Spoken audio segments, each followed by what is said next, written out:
Salute സുഹൃത്തുക്കളെ. കഴിഞ്ഞ കുറേ എപ്പിസോഡുകളായി ഞാൻ മധ്യമേഖലയുടെ DIG ആയിരുന്നപ്പോൾ നേരിട്ട് അന്വേഷിച്ചിട്ടുള്ള കേസുകളുടെ ഡീറ്റെയിൽസും ഒക്കെയായിരുന്നു നിങ്ങളുമായി പങ്കുവച്ചിരുന്നത്. 2005 ഓഗസ്റ്റ് ആയപ്പോൾ എനിക്ക് IG ആയിട്ടുള്ള പ്രൊമോഷൻ റെഡിയായി. ആ സമയത്ത് എവിടെ പോസ്റ്റ് ചെയ്യണമെന്നുള്ള ചർച്ചകൾ നടന്നുകൊണ്ടിരിക്കുന്നതായി ഞാൻ അറിഞ്ഞപ്പോൾ ഞാൻ പോയി അന്നത്തെ മുഖ്യമന്ത്രി ശ്രീമൻ സാറിനെ കണ്ടു. അദ്ദേഹം എറണാകുളത്ത് വന്നപ്പോഴാണ് കണ്ടത്. അദ്ദേഹത്തിനോട് എന്തു വേണമെങ്കിലും നമുക്ക് സംസാരിക്കാം. അദ്ദേഹം വളരെ ഓപ്പണാണ്. സൗഹാർദ്ദപരമായിട്ടുള്ള ഒരു പെരുമാറ്റമായിരുന്നു എന്നോട്. അപ്പോൾ ഒരു ബഹുമാനത്തിനോട് ഉപരിയായിട്ട് എനിക്ക് അദ്ദേഹത്തോട് തുടർന്ന് പറയാനുള്ള സ്വാതന്ത്ര്യം ഉണ്ടായിരുന്നത് കൊണ്ട് ഞാൻ പറഞ്ഞതാണ്. അല്ലെങ്കിൽ ഒരിക്കലും ഞാനൊരു പോസ്റ്റിനെ കുറിച്ചോ എന്തെങ്കിലും വ്യക്തിപരമായ കാര്യത്തെക്കുറിച്ചോ ഒരു മേലധികാരികളോടോ രാഷ്ട്രീയ പ്രവർത്തകരോടോ ഞാൻ പറഞ്ഞിട്ടില്ല. ഇതിനു മുമ്പ് ഒരിക്കൽ മാത്രമാണ് ഞാൻ AK ആന്റണി സാറിനോട് ഒരു കാര്യം പറഞ്ഞത്. അതിനെക്കുറിച്ച് ഞാനൊരു വീഡിയോ ചെയ്തിട്ടുണ്ടായിരുന്നു. എൻ്റെ മകൻ ആ സമയം 8ാം ക്ലാസ്സിൽ പഠിക്കുകയായിരുന്നു. അതും 8ാമത്തെ സ്കൂളിൽ ഒരു വർഷം തികച്ച ഒരു സ്കൂളിൽ പഠിക്കാൻ പറ്റാത്ത ഒരവസ്ഥയായിരുന്നു മോനുണ്ടായിരുന്നത്. കാരണം ഞങ്ങളുടെ ട്രാൻസ്ഫേഴ്സ് അത്ര നിരന്തരമായിരുന്നു. അത് അവൻ്റെ പഠിത്തത്തെ നല്ലപോലെ അഫക്റ്റ് ചെയ്തിട്ടുണ്ട്. എറണാകുളത്ത് തന്നെ ഒന്ന് കണ്ടിന്യൂ ചെയ്താൽ കൊള്ളാം എന്ന ഒരു എൻ്റെ അഭ്യർത്ഥന ഞാൻ ഉമ്മൻചാണ്ടി സാറിനോട് പോയി പറയുകയായിരുന്നു. അപ്പം അദ്ദേഹം ചോദിച്ചു, എറണാകുളത്ത് എവിടെയാണ് ഒരു IG-യുടെ പോസ്റ്റ്? അവിടെ IG-യുടെ പോസ്റ്റ് ഒന്നും ഇല്ലല്ലോ. ഏതെങ്കിലും പൊതുമേഖലാ സ്ഥാപനങ്ങളുടെ MD ആയിട്ട് ശ്രീലേഖ പോസ്റ്റ് ചെയ്യട്ടെ എന്ന് ചോദിച്ചു. എനിക്ക് സന്തോഷമായി. ഞാൻ സാർ അത് തന്നെയാണ് ഞാൻ ഉദ്ദേശിച്ചത്. കാരണം ഞാൻ MBA ചെയ്തതാണല്ലോ.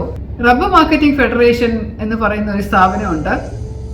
പഴയ ഭക്ഷ്യമന്ത്രിയായിരുന്ന TH മുസ്തഫ സാറാണ് ഇപ്പോൾ അതിൻ്റെ പ്രസിഡന്റ് സ്ഥാനം വഹിക്കുന്നത്. അവിടെ ശ്രീലേഖ MD ആയിട്ട് പോകുന്നത് നല്ലതായിരിക്കും. അങ്ങനെ എനിക്ക് Kerala state cooperative rubber marketing federation എന്ന പൊതുമേഖലാ സ്ഥാപനത്തിൽ MD ആയിട്ട് പോസ്റ്റിംഗ് കിട്ടി. ഒരിക്കലും പ്രതീക്ഷിച്ചതല്ല. അത് ഒരു പൊതുമേഖലാ സ്ഥാപനത്തിൽ വർക്ക് ചെയ്യാമെന്നോ അതിൻ്റെ MD ആയിട്ട് ഒരു IAS ഓഫീസറെ പോലെ ഇരിക്കാമെന്നോ ഞാൻ പ്രതീക്ഷിച്ചതല്ല. പക്ഷെ അത് സന്ദർഭവശാൽ എനിക്ക് കിട്ടി. അതിൽ എനിക്ക് സന്തോഷമായിരുന്നു. കാരണം എറണാകുളത്ത് തന്നെ തുടരായിരുന്നല്ലോ.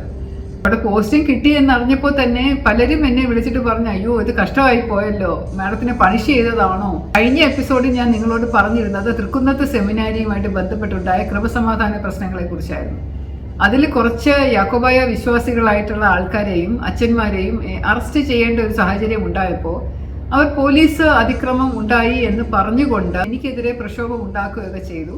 അവർ പറഞ്ഞുകൊണ്ടിരുന്നത് ശ്രീലേഖ ഉടൻ തന്നെ ട്രാൻസ്ഫർ ചെയ്യും, ഇവിടെ നിന്ന് മാറ്റും എന്നൊക്കെയുള്ള മട്ടിൽ പറഞ്ഞിട്ടുണ്ടായിരുന്നു. അപ്പം ഒരു കഥ പറയുന്നത് അവരുടെ ഇൻഫ്ലുവൻസ് കാരണമാണ് എന്നെ അവിടെ നിന്ന് മാറ്റി പകരം വേറൊരു സമർത്ഥനായിട്ടുള്ള ഉദ്യോഗസ്ഥനെ നിയമിച്ചതെന്നുള്ള രീതിയിൽ വാർത്തകൾ വന്നു.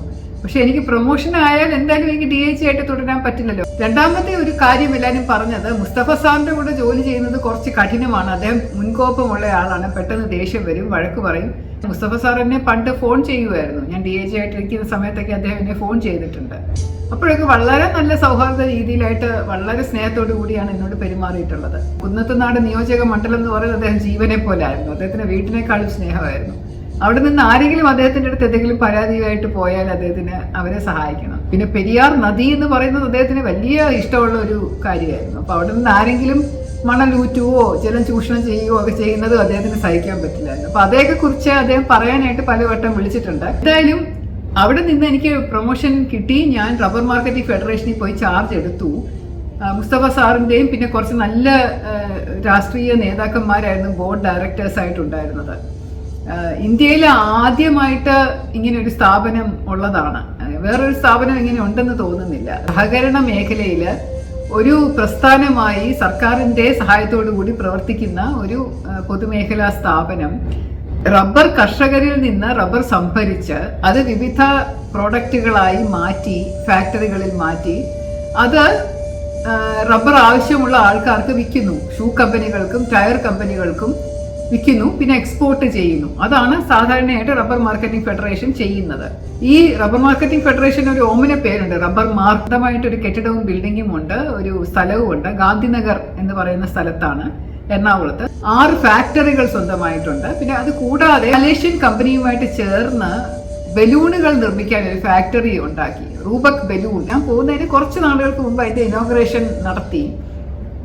അതനുസരിച്ച് എറണാകുളത്ത് നിന്ന് സിറ്റിയിൽ നിന്ന് കുറച്ചൊരു 10-12 കിലോമീറ്റർ മാറിയുള്ള ഒരു സ്ഥലത്താണ് ഈ ഫാക്ടറി. വലിയ ഫാക്ടറിയാണ്. ഞാൻ ചാർജ് എടുത്ത സമയത്തുള്ള ആദ്യത്തെ ബോർഡ് മീറ്റിങ്ങിൽ മുസ്തഫ സാർ തന്നെ പറഞ്ഞിട്ടുണ്ട്, ഇത് മുങ്ങാൻ പോകുന്ന ഒരു കപ്പലാണ്. 100-150 കോടിയുടെ കടബാധ്യത നമുക്കുണ്ട്. ഈ കപ്പലിന്റെ ഒരു പിടിച്ചു നിർത്തുന്ന ഒരു കപ്പിത്താനാണ് ഞാൻ എന്നുള്ള മട്ടിൽ അദ്ദേഹം സംസാരിച്ചത് എനിക്ക് നല്ല ഓർമ്മയുണ്ട്. കൂടാതെ റബ്ബറിന്റെ വില ആ സമയം 100 രൂപയിൽ കുറച്ച് താഴെയായിരുന്നു. 98-99 രൂപയായിരുന്നു അതിന്റെ വില. റബ്ബറിന്റെ വില നമുക്ക് എല്ലാവർക്കും അറിയാം, നിശ്ചയിക്കുന്നത് അന്താരാഷ്ട്ര റബ്ബർ മാർക്കറ്റാണ്. എല്ലാ ദിവസവും റബ്ബറിന്റെ വില ഇങ്ങനെ മാറിക്കൊണ്ടേയിരിക്കും. അങ്ങനെ ആ സമയത്ത് അത് കുറച്ച് പ്രയാസം ആൾക്കാർക്കുണ്ടായിരുന്നു. കാരണം 100-120 രൂപ വരെയൊക്കെ പോയിരുന്ന ഒരു കാലഘട്ടം ഉണ്ടായിരുന്നു. അതിൽ നിന്ന് കുറഞ്ഞ 98-97 രൂപയായിട്ട് നിൽക്കുന്നത് റബ്ബർ കർഷകർക്ക് സംബന്ധിച്ചിടത്തോളം വലിയ കഷ്ടമാണ്. കേരളത്തിലെ മൊത്തം ഉള്ള ജില്ലകളിൽ പലയിടത്തായിട്ട് 38-40 സ്ഥലങ്ങളിൽ കെട്ടിട വാടകയ്ക്ക് എടുത്ത് അവിടെ കുറച്ച് സ്റ്റാഫിനെ നിയമിച്ച് റബ്ബർ സംഭരണ കേന്ദ്രങ്ങൾ നടത്തിയിട്ട് അവര് കർഷകരുണ്ടാക്കുന്ന റബ്ബർ ഇവിടെ കൊണ്ട് കൊടുക്കും. നമ്മൾ ഇത് ഫാക്ടറികളിലേക്കും ഗോഡൌണിലേക്കും മാറും.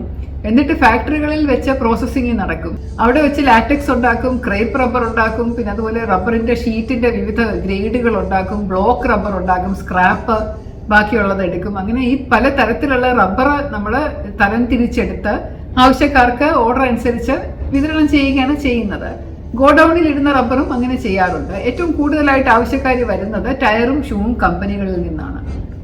റൂബക് ഫാക്ടറിയിൽ നമ്മൾ ലാറ്റക്സ് കൊണ്ട് റബ്ബർ ബലൂൺ ഉണ്ടാക്കുകയും ചെയ്യും. റബ്ബർ കർഷകർക്ക് ആവശ്യമുള്ള വളവും അതുപോലെയുള്ള കീടനാശിനികളും ഒക്കെ റബ്ബർ മാർക്കിന്റെ നേതൃത്വത്തിൽ ഉണ്ടാക്കി അല്ലെങ്കിൽ വിതരണം ചെയ്യുന്ന ഒരു സമ്പ്രദായവും കൂടെ നിലവിൽ വന്നു. നമ്മൾ ഫാക്ട് പോലെയുള്ള സ്ഥലങ്ങളിൽ നിന്നും അല്ലെങ്കിൽ കേന്ദ്ര വളം സ്ഥാപനങ്ങളിൽ നിന്നുമൊക്കെ വളം വാങ്ങിക്കൊണ്ടുവന്ന് അത് പാക്കറ്റുകളിലാക്കി റബ്ബർ മാർക്കിന്റെ ബ്രാൻഡോടുകൂടി നമ്മുടെ വിതരണ കേന്ദ്രങ്ങളിൽ വഴി വിൽക്കുന്ന ഒരു സമ്പ്രദായവും കൂടെ തുടങ്ങി. അങ്ങനെ കുറച്ച് ഡൈവേഴ്സിഫിക്കേഷൻ, കുറച്ച് കൂടുതൽ പ്രവൃത്തി നടന്നു. അപ്പൊ അദ്ദേഹത്തിന് മുസ്തഫ സാർ ഒരുപാട് ആശയങ്ങളുണ്ടായിരുന്നു. ഇത് എങ്ങനെ നന്നായിട്ട് നടത്തണം, ഏതൊക്കെ രീതിയിൽ കൂടുതൽ കാശുണ്ടാക്കണം, എങ്ങനെ നഷ്ടം നികത്താം എന്നൊക്കെയുള്ള ഒരുപാട് ആശയങ്ങളുണ്ടായിരുന്നു. അതൊക്കെ പ്രാവർത്തികമാക്കാനുള്ള ഒരു ടീമിനെയായിരുന്നു അദ്ദേഹത്തിന് ആ സമയം ആവശ്യം. റബ്ബർ മാർക്കറ്റിംഗ് ഫെഡറേഷന്റെ ധനസഹായം എന്ന് പറയുന്നത് കൂടുതലായും ബാങ്കുകളിൽ നിന്ന് എടുക്കുന്ന ലോണുകളായിരുന്നു. റബ്ബർ ബോർഡ് അങ്ങനെ ധനസഹായമൊന്നും തന്നിരുന്നില്ല. പക്ഷെ കേന്ദ്ര സർക്കാരിന്റെ ധനസഹായത്തിന് വേണ്ടി ഒരു വലിയ പ്രോജക്റ്റ് പ്രിപ്പയർ ചെയ്ത് ഞാൻ കൊണ്ടുപോയി കൊടുത്ത് അതിനുവേണ്ടി ഒരു ചെറിയ എമൗണ്ട് നമുക്ക് സാങ്ഷൻ ചെയ്ത് കിട്ടിയ ഒരു സമയമായിരുന്നു അത്. ഫോറിൻ ട്രേഡ് നമ്മൾ കുറച്ചും കൂടെ ഊർജിതമായിട്ട് നടത്തി. അതായത് റബ്ബർ ആവശ്യമുള്ള വിദേശ ആൾക്കാരുമായിട്ട് കുറച്ചും കൂടെ ഒരു കോമ്പറ്റീറ്റീവ് ബേസിസിൽ ഡിസ്കഷൻ നടത്തിയിട്ട് കൂടുതൽ റബ്ബർ എക്സ്പോർട്ട് ചെയ്യാനായിട്ട് ശ്രമിച്ചു. കുറച്ചുകൂടെ നല്ല ഗ്രേഡ് റബ്ബർ ഷീറ്റുകളും റബ്ബർ ബൈ പ്രോഡക്ട്സും ഒക്കെ ഉണ്ടാക്കിക്കൊണ്ട് അതിൻ്റെ വാല്യൂ ആഡഡ് ആയിട്ട് നമുക്കത് എങ്ങനെ കൂടുതലായിട്ട് റബ്ബറിന് വില ഉയർത്താമെന്നുള്ള കാര്യം ചർച്ച ചെയ്തു. പിന്നെ ഫ്യൂച്ചർ ട്രേഡിംഗ് ഓഫ് റബ്ബർ അത് ആ സമയം ആദ്യമായിട്ട് തുടങ്ങി.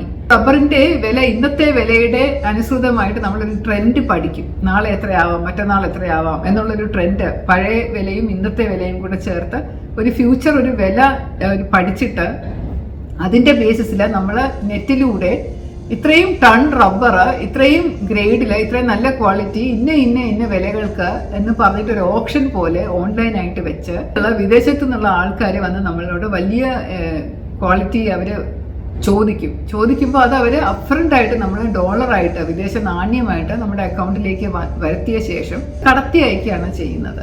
എത്ര ടൺ റബ്ബർ വേണമെന്ന് ചോദിച്ചോ അത്രയും ടൺ റബ്ബർ നമ്മളപ്പോൾ അവർക്ക് എത്തിച്ചു കൊടുക്കണം. അങ്ങനെ പല രാജ്യങ്ങളിൽ, China, south Africa, Saudi Arabia, Germany, European രാജ്യങ്ങളിലേക്ക്, റഷ്യയിലേക്ക്, അതുപോലെയുള്ള വിദേശ രാജ്യങ്ങളിലേക്ക് പലരുടെ അടുത്തു നിന്നും നമ്മൾ ഓർഡർ സ്വീകരിക്കുകയും അവർക്കൊരു വില ഫിക്സ് ചെയ്ത് ഇന്റർനാഷണൽ വില മാർക്കറ്റിലുള്ള ഡോളേഴ്സ് ആയിട്ട് ഫിക്സ് ചെയ്ത് ഒരു പീരിയഡ് കാലാവധി നമ്മളൊരു പീരീഡായിട്ട് ഇന്ന സമയത്തിനകം ഞങ്ങൾ സപ്ലൈ ചെയ്യാം എന്ന് പറഞ്ഞ് അങ്ങനെ ഘട്ടം ഘട്ടമായിട്ട് അത് ഇൻട്രൊഡ്യൂസ് ചെയ്ത് അതിൽ നിന്ന് നല്ല ലാഭം ഉണ്ടാക്കാനായിട്ട് സാധിച്ചു എന്നുള്ളത് വളരെ അഭിമാനകരമായിട്ടുള്ള ഒരു വസ്തുതയാണ്. ഫ്യൂച്ചർ ട്രേഡിങ്ങിൽ നിന്ന് റബ്ബറിന്റെ കുറച്ചൊന്ന് ഹോൾഡ് ചെയ്ത് വെക്കുന്ന രീതിയും തുടങ്ങി. പണ്ടൊക്കെ നമ്മൾ ചെയ്തിരുന്നത് റബ്ബർ കിട്ടിയ ഉടൻ തന്നെ ടയർ കമ്പനികൾക്ക്, ഷൂ കമ്പനികൾക്ക് കൊടുക്കുന്നത് കുറച്ചൊന്ന് പിടിച്ചു വെച്ചു. എന്നിട്ട് ഞാൻ പറഞ്ഞു നമുക്കൊന്ന് നോക്കാം, നോക്കിയിട്ട് അവർ ആവശ്യം കുറച്ചും കൂടെ ഒന്ന് വരട്ടെ, വരുമ്പോൾ കൂടുതൽ ആവശ്യം വന്നു കഴിഞ്ഞാൽ റബ്ബറിനപ്പോൾ വില നമുക്ക് കൂട്ടി കൊടുത്താലും അവരത് വാങ്ങിക്കൊള്ളുമല്ലോ എന്ന് പറഞ്ഞ് നമ്മളൊരു artificial scarcity of rubber create ചെയ്യാനായിട്ട് ഒരു ശ്രമം നടത്തുകയും അങ്ങനെ റബ്ബറിന്റെ വില കൂടുകയും ചെയ്യാനായിട്ട്. അപ്പോൾ ഇവരെല്ലാവരും ഷൂ കമ്പനികളും ടയർ കമ്പനികളും ഒക്കെ എപ്പോഴും എൻ്റെ അടുത്ത് വഴക്കായിരുന്നു. പലർക്കും എന്നോട് ഭയങ്കര ദേഷ്യവുമായിരുന്നു. നിങ്ങളെല്ലാം കൂടെ എക്സ്പോർട്ട് ചെയ്താൽ ഞങ്ങൾ എങ്ങനെ പ്രവർത്തിക്കും, ഞങ്ങളുടെ ടയർ കമ്പനികളിലൊന്നും റബ്ബർ കിട്ടുന്നില്ല, ഷൂസൊന്നും ഇപ്പം ബാറ്റ കമ്പനികൾ അതുപോലെ ടയറിൻ്റെ വിവിധ കമ്പനികൾ കേരളത്തിലും നമ്മുടെ ഇന്ത്യയിലും ഒക്കെയുള്ള പല പ്രശസ്തരായിട്ടുള്ള വാഹന ടയർ ഉണ്ടാക്കുന്ന കമ്പനികൾ എല്ലാവരും എൻ്റെ ശത്രുക്കളാവുന്ന രീതിയിലുള്ള സംസാരവും പ്രകോപനമായിട്ടുള്ള കാര്യങ്ങളൊക്കെ പറയുകയും ചെയ്തെങ്കിലും ഞാൻ നിങ്ങൾക്ക് തരാത്തതല്ല, പക്ഷേ ഷോർട്ടേജ് ഉള്ളത് കൊണ്ടാണ്. പിന്നെ കൂടാതെ റബ്ബറിന് ഇത്ര വലിയ ആവശ്യക്കാർ വിദേശത്തു നിന്ന് വരുമ്പോൾ നമ്മൾ അവർക്കും കൂടെ അവരുടെ ആവശ്യവും കൂടെ കേട്ടൊന്ന് ചെയ്യട്ടെ, നമുക്ക് നിലനിന്ന് പോകണ്ടേ എന്നൊക്കെയുള്ള മട്ടിൽ അവരോട് സംസാരിക്കുകയും ഒക്കെ ചെയ്തിരുന്നു. അങ്ങനെ അവസാനം റബ്ബറിൻ്റെ വില പെട്ടെന്ന് ഒരു 5-6 മാസം കൊണ്ട് ഇരട്ടിയിലധികമായി. ചരിത്രത്തിൽ ആദ്യമായിട്ട് റബ്ബർ 1 കിലോ 200 രൂപ 210 രൂപ വരെ പോയത് ഞാൻ അവിടെ റബ്ബർ മാർക്കറ്റിംഗ് ഫെഡറേഷൻ്റെ MD ആയിരുന്ന സമയത്തായിരുന്നു എന്ന് ഞാൻ അഭിമാനപൂർവ്വം പറയാറുണ്ട്. അതെല്ലാവർക്കും വളരെയധികം ഷോക്കിംഗ് ആയിരുന്നു, അതെന്തുകൊണ്ട് അങ്ങനെ സംഭവിച്ചു എന്നുള്ളത്. റബ്ബർ ബോർഡിന്റെ ചെയർമാൻ തന്നെ എന്നെ പലവട്ടം വിളിച്ചിട്ട് ചോദിച്ചു, ശ്രീലേഖ എന്ത് ടെക്നിക്കാണ് ഉപയോഗിക്കുന്നത്, റബ്ബറിന്റെ വില എന്താ ഇങ്ങനെ കുതിച്ച് ചാടുന്നത്? ഞാൻ ഒരു ടെക്നിക്കും അല്ല സർ, കർഷകർക്ക് മാക്സിമം ലാഭം ഉണ്ടാക്കി കൊടുക്കണം എന്നുള്ള ഒരേ ഒരു ചിന്ത ആത്മാർത്ഥമായിട്ട് മനസ്സിലുണ്ടെന്നുണ്ടെങ്കിൽ അത് പ്രാവർത്തികമാക്കുക മാത്രമാണ് ചെയ്തത് എന്ന് ഞാൻ പറഞ്ഞു. തായ്ലൻഡാണ് ഏറ്റവും കൂടുതൽ റബ്ബർ പ്രൊഡ്യൂസ് ചെയ്യുന്നത്, അവിടെ നിന്നാണ് ഏറ്റവും കൂടുതൽ റബ്ബർ എക്സ്പോർട്ട് ചെയ്യുന്നത്. അങ്ങനെ തായ്ലൻഡ് ഗവൺമെന്റിനും ഗവൺമെന്റ് കമ്പനികൾക്കും കിട്ടിയിരുന്ന ഒരു ബഹുമതി ആ ഒരു വർഷം അത് കേരള റബ്ബർ മാർക്കറ്റിംഗ് ഫെഡറേഷന് കിട്ടി. ആ ഒരു വർഷത്തെ ഇന്റർനാഷണൽ റബ്ബർ ഏജൻസിയുടെ ഒരു മീറ്റിംഗ് തായ്ലൻഡിൽ വെച്ച് നടത്തുകയും അവിടെ വെച്ച് കേരളത്തിലെ റബ്ബർ മാർക്കറ്റിംഗ് ഫെഡറേഷന് ഈ ഒരു അവാർഡ് തരികയും ചെയ്തപ്പോൾ അത് ഏറ്റുവാങ്ങാനായിട്ട് ബോർഡ് ഓഫ് ഡയറക്ടേഴ്സിന്റെ തീരുമാനപ്രകാരം ഞാൻ തായ്ലൻഡിൽ പോയി. ആനുവൽ റബ്ബർ ഡിന്നർ എന്ന് പറയുന്ന ഡിന്നറിൽ പങ്കെടുത്തുകൊണ്ട് അവാർഡ് വാങ്ങിച്ചുകൊണ്ട് തിരിച്ചു കൊണ്ടുവന്നു. അതിലും ഒരു വിവാദമുണ്ടായി. സർക്കാരിന്റെ സാങ്ഷൻ വാങ്ങിയില്ല എന്നുള്ള വലിയൊരു പ്രശ്നവും ഉണ്ടായി. സർക്കാരിനെ എഴുതി കൊടുത്തിട്ടാണ് പോയത്. സർക്കാരിന്റെ സാങ്ഷൻ വരുന്നത് വരെ തായ്ലൻഡ് ഗവൺമെന്റിനോട് പറയാൻ പറ്റുമോ, നിങ്ങൾ പരിപാടി മാറ്റി വെക്കാൻ ഓർഡർ തന്നിട്ടില്ല, അതുകൊണ്ട് അവാർഡ് വാങ്ങിക്കാൻ വരാൻ പറ്റുള്ളൂ എന്ന് നമുക്ക് പറയാൻ പറ്റില്ല. കാരണം ലോകത്തിലുള്ള സകലരും പങ്കെടുക്കുന്ന ഒരു മീറ്റിംഗ് ആണ്. അപ്പൊ അതുകൊണ്ട് സർക്കാർ ഓർഡർ വന്നോളും പൊക്കോളും എന്നുള്ള ധാരണയിൽ ഞാൻ ഇങ്ങ് വന്നതാണ്.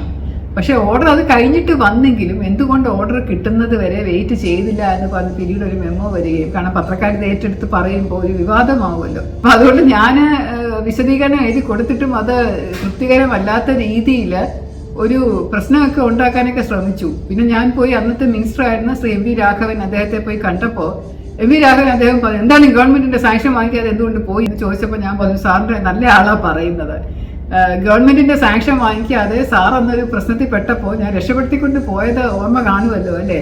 അപ്പൊ അതുകൊണ്ട് തൽക്കാലം അത്യാവശ്യമായിട്ട് അടിയന്തരമായിട്ട് നമുക്ക് കാര്യങ്ങൾ നടക്കണം എന്നുണ്ടെങ്കിൽ സർക്കാരിന്റെ സാങ്ഷന് വേണ്ടി ഒന്നും കാത്തിരിക്കാൻ പറ്റത്തില്ല എന്നുള്ളത് അറിയാവുന്നതല്ലേ സാറിന് ഞാൻ ചോദിച്ചു.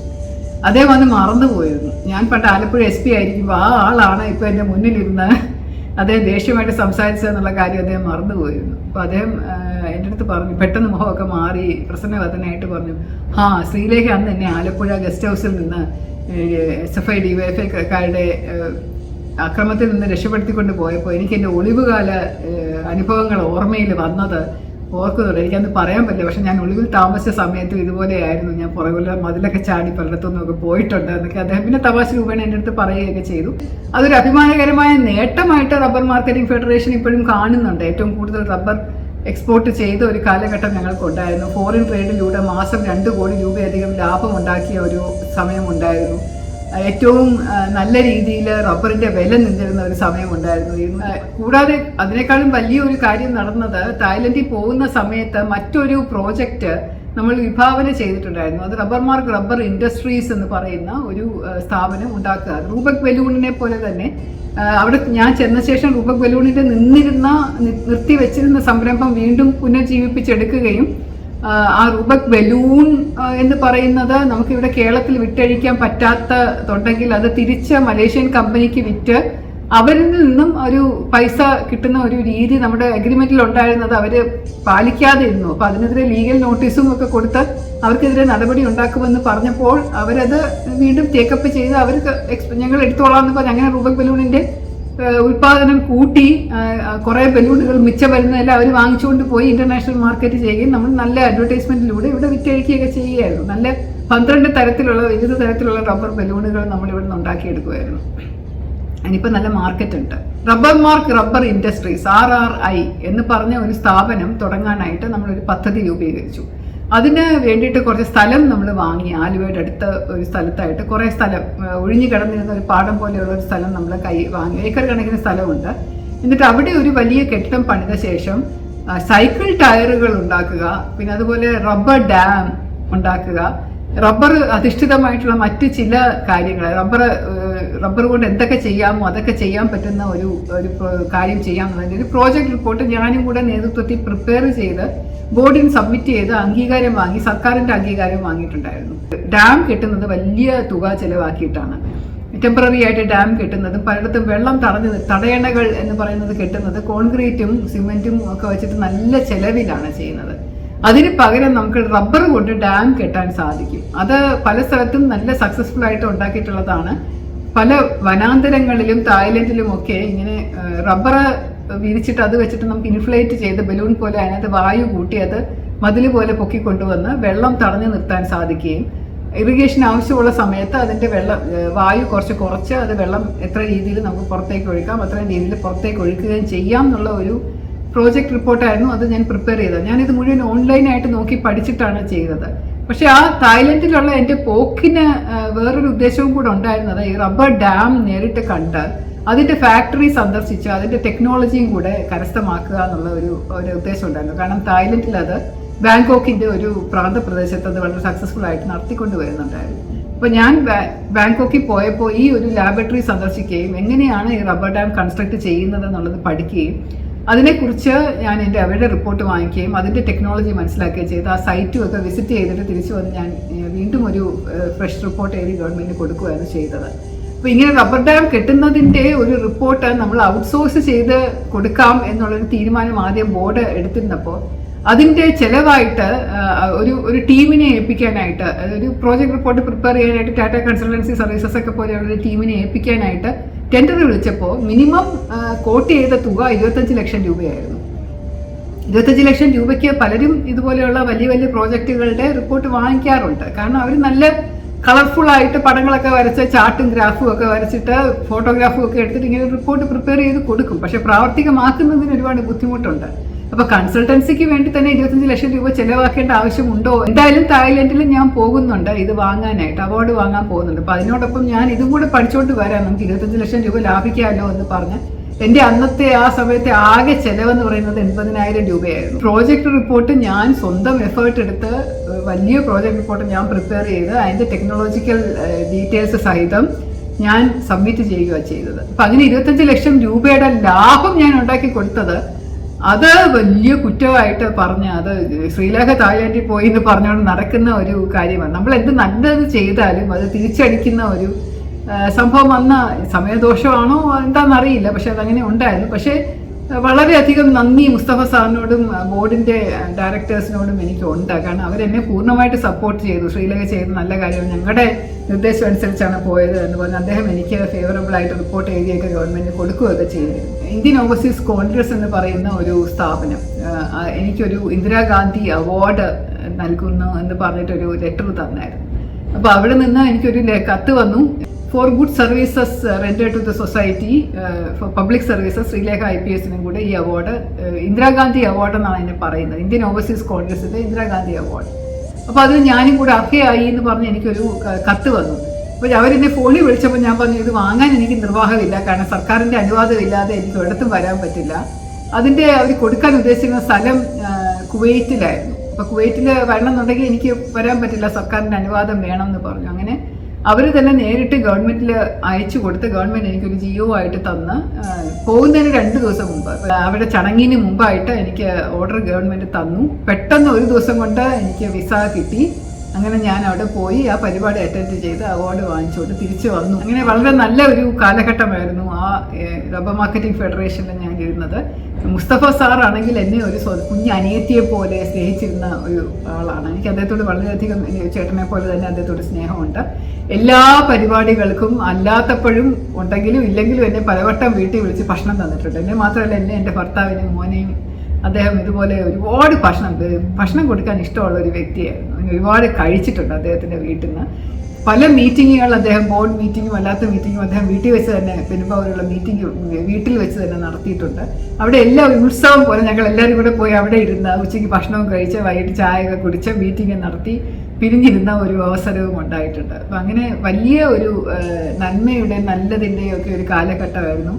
ഒരുപാട് പഠിക്കാൻ പറ്റി എനിക്ക്. റബ്ബർ മാർക്കറ്റിംഗ് എന്താണ് റബ്ബർ, ഫാക്ടറികളിൽ പോയി അതിൻ്റെ വർക്കിംഗ് പഠിച്ചു, എങ്ങനെയാണ് കൂടുതൽ അതിൽ നിന്ന് മൂല്യവർദ്ധന ഉണ്ടാക്കുക, പുതിയ കാര്യങ്ങൾ പഠിക്കാൻ സാധിച്ചു, പുതിയ സ്ഥലങ്ങളിൽ പോകാൻ സാധിച്ചു ഒക്കെ. അങ്ങനെയുള്ള ഒരുപാട് വിവിധ അനുഭവങ്ങൾ തന്നിരുന്ന ഒരു നല്ല കാലഘട്ടമായിട്ടാണ് ആ ഒരു 14 മാസം എൻ്റെ കരിയറിൽ ഞാൻ കാണുന്നത്. സസ്നേഹം, ശ്രീലേഖ.